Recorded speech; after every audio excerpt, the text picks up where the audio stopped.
Seth. Thank you for doing this. I really appreciate it. So I thought we might get together and talk about generally what's going on. There's so much going on. It's hard to keep up. Let's begin with Hamas in Gaza. Not only in Gaza, they're also in the Palestinian territories. What's going on? What are we doing there? Is there any hope for the hostages as this new military offensive begins? Well, there are currently 59 hostages that are held in Gaza. There were originally 250 or so on after October 7th. So I think the belief is around half of them are deceased of the hostages in Gaza. And let's recall that actually among them are two bodies of soldiers that were actually kidnapped back in 2014. Right. That's what's there. Now, the hostages include one living American, I believe, Eden Alexander, and also several deceased American citizens. The Trump administration has been very clear that they want all the hostages out.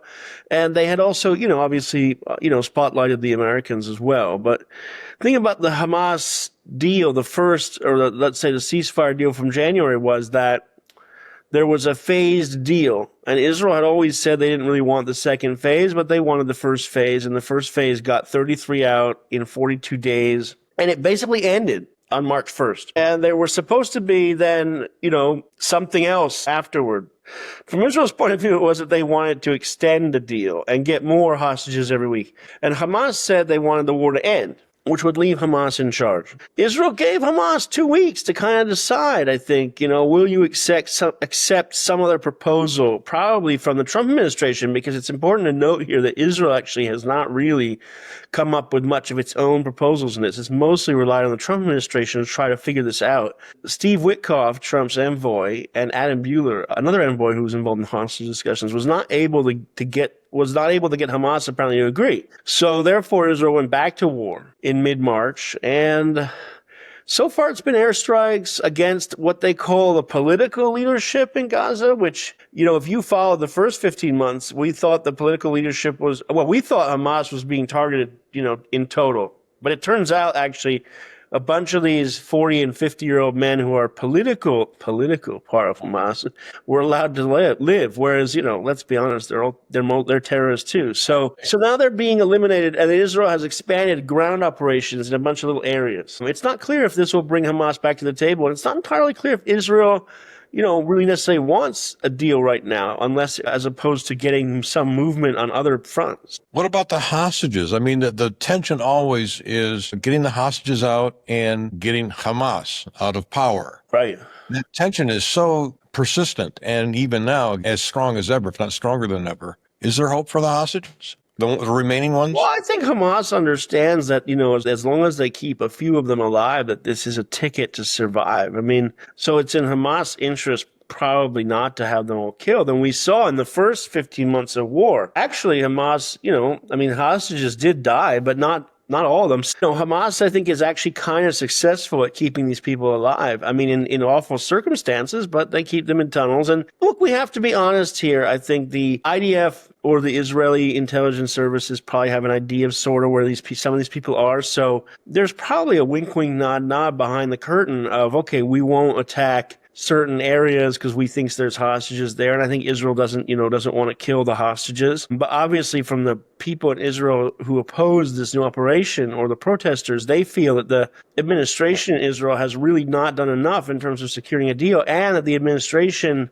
just in general has not really put a priority on the hostages at all. And I mean, you can see the differences in how Israel's political leadership generally deals with the hostages. They never meet them when they come home, compared to the Trump administration, who embraced them and brought them to the White House. I mean, so, in the end of the day, these protesters in Israel have a point, which is that the hostages do not seem to get a lot of warmth and empathy from most of the current coalition running the country. And I think that leads to very tough questions about why exactly that is. I mean, compared to the Israel we're all familiar with from the history books, like the raid on Entebbe and stuff, when, it's not like that was totally different. So, there's a lot of complicated things going on, and it's not entirely clear where the military operation goes in terms of actually defeating Hamas, because we've heard a lot about defeating Hamas, but the organization tends to somehow continue to stay there. What about Hamas in the Palestinian territories? I mean, they had cells there, and there are regular raids finding weapons caches in these cells in Jenin. They even found one in Bet Jala near Bet Lakham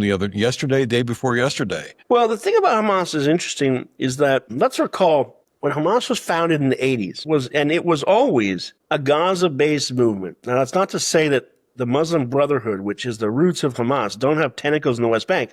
For whatever reason, Hamas was always more popular in Gaza. Now, I think that's because the Muslim Brotherhood is actually from Egypt, and Egypt used to run Gaza. So actually, the Islamic scholars and gangs that they relied on that became the foot soldiers of Hamas were influenced by Egyptian influence coming in. Now, in the West Bank, Hamas has always had members, and they've always had friends like Islamic Jihad and other terrorist groups. I think October 7th for Hamas, was a way that they wanted to launch themselves into power in the West Bank because the Palestinian Authority's leadership is aging, and it's not exactly inspirational leadership.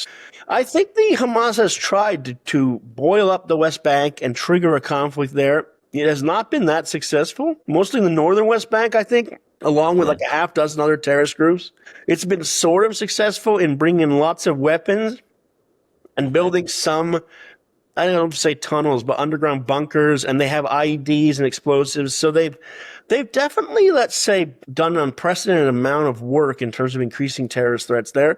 But Israel has also done an unprecedented amount of attempts to try to corral them. So at the moment, it does feel like they have not been successful in taking over the West Bank. But you never know what could change overnight, which is that, if Mahmoud Abbas, the Palestinian Authority president, passes away, or if there's let's say something happens in the West Bank, like a spark, like the Palestinian security forces kill a kid or something, Hamas will jump on that, and you never know. Let's all remember how the Arab Spring started. It was just one man, I forgot, was he a fruit seller or something in Tunisia, but it was just one person, and that can cause a revolution. So you never know what Hamas is up to behind the scenes, and the fact that they're survived in Gaza for 18, 17 months of war, they can say, look at our track record. We fought Israel for 17 months and we're still here, which, for them, even though they lost a lot of people, they can say that that's a win.